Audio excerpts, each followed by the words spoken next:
राजा मोरे भीतर आमई मुसकी छटत आमई मुहवा बिरवा कुचत आमई हो रानी अब तोरा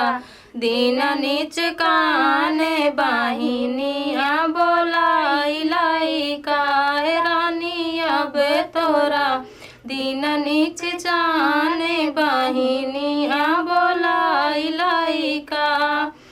हमारे अड़ोस यहाँ हमारे पड़ोस यहाँ बूढ़ा हमरे घर यहाँ हो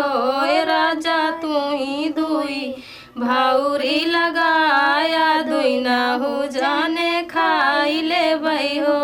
राजा तू ही दुई भाउरी लगाया दुई ना हो जाने खाई ले बई हो रानी अब तोहरा दिन निक जाने बाहिनिया बोलाई लाई का रानी अब तोहरा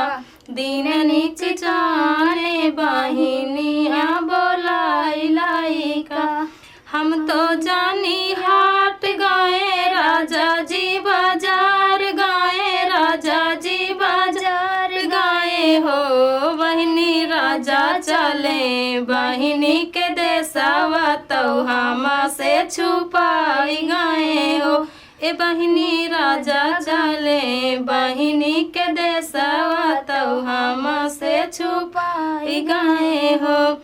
चूल्हा चौका फोड़ डाली सारा बर्तन तोड़ डाली सासू के डरवाई डाली हो बहिनी आवत बाटी सावतिन हमार तो परदा उड़ाता बाटे हो ए बहिनी आवत बाटी बैरन हमार तो परदा